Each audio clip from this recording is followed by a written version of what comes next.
Howdy, folk. I'm putting this up as a tribute and a thank you for the Will's Sippy Cup Shenanigans series of original short stories by my good friend Doc over at Doc Laneau's Storytime, a part of the Ray of Sunshine Network. This is my contribution. A Sippy Sort of Short by Cool Clear Water. Will snorted and shuffled in his chair, opening his eyes. The room is dark, except for the flickering blue glow from the TV set, tussling for dominance with the yellow glow from the lamp on Will's bedside table, coming from the other room. He had fallen asleep watching a movie on TV. Stretching a bit, he leans forward and places his favorite sippy cup, the one that never leaves his apartment lest it be lost or damaged, on the coffee table, and claps twice to turn off the TV. Will pushes himself up on the arms of the chair to rise and shuffles sleepily into the bedroom, closing the door on the now silent, darkened room. Were this a story about Will, it could end here. You could go on about your day, frustrated and unsatisfied. The world would never know the true hero of the tale. A secret would remain. Don't, dear reader, for this is not to be. Our story continues. There in the dark whispers a squeaky, squawky voice, sounding like a helium huffing parakeet. I thought he would never leave. Will's sippy cup starts to wobble like a Euler disc on the table trying to set itself into motion. My sippy senses have been tingling for at least an hour. The wobble increases until the head of the sippy cup was sweeping in small circles as it weeble wobbles towards the remnants of a fried chicken and biscuit movie snack that rests on the other end of the coffee table. It won't give up. It won't fall down. Sippy grows stronger, more awake as he sets his sights on a crumpled paper napkin just visible in the darkness of the room and turns to wobble that way. The transformation from simple sippy cup to sentient sippy the cup is neither instant nor wholly pleasant. Sippy's sense of urgency rises as he reaches the paper napkin and wipes his mouth clean, grateful for the dim nature of memories of Will holding him by both ears for long, lingering kisses, sipping, slurping, sucking until he has no choice but to regurgitate that precious bourbon that is his life's essence into Will's mouth.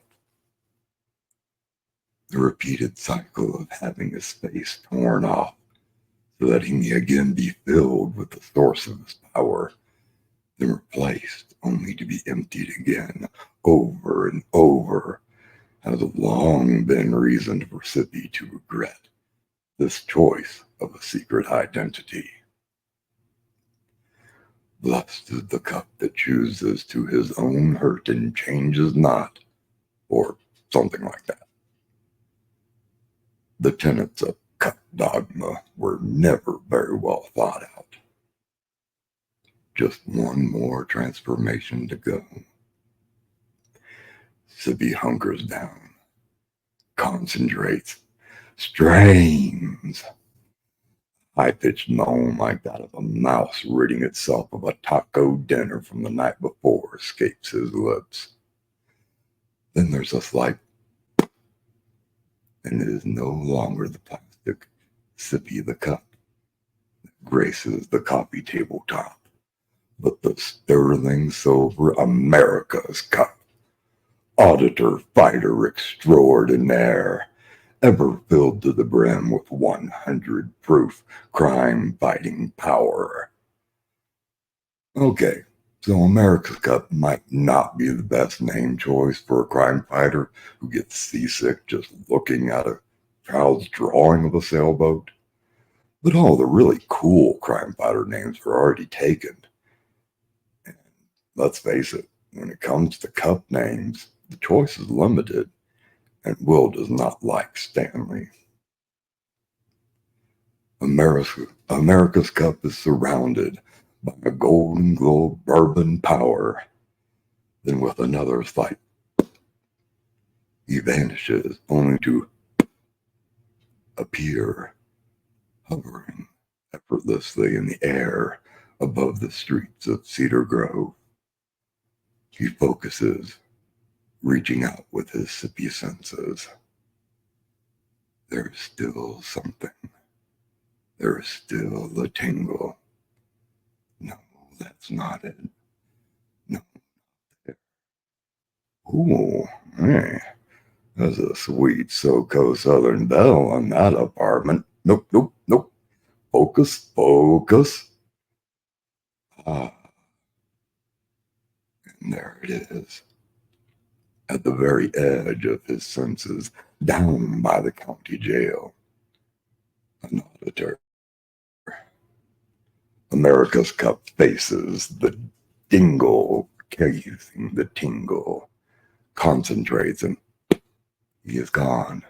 Then and he is there in the air above the auditor, not a moment too late. America's Cup can hear the auditor as he approaches his target for the night.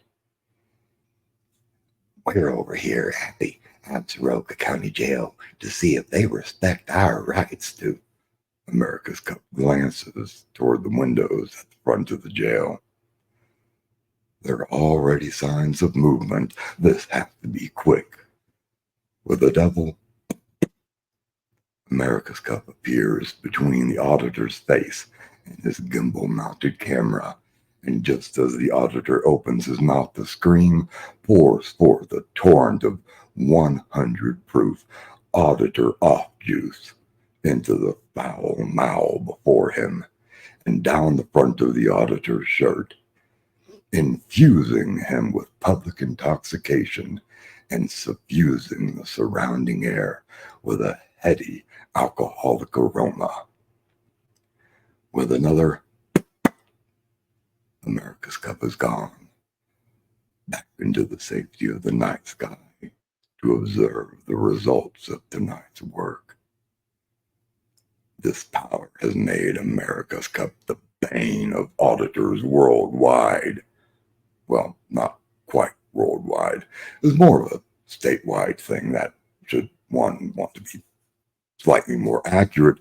City would be a better choice of word than state.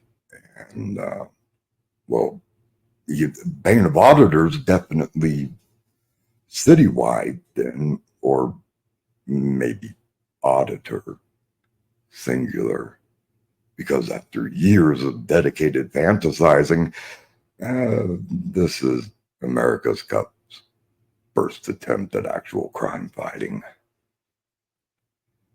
The auditor sways, then staggers forward to lean against the fence of the jail's small yard. He slurs, sweeping his camera around in a circle before resting it against the fence. It is then that the front door of the Absaroka County Jail opens to emit Deputy Frank into the night. Deputy Frank walks around the corner of the building toward the wheezing breathing of the auditor and looks down the side of the jail.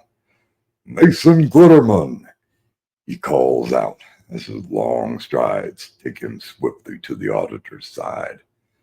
This is Absaroka County property. What are you doing here?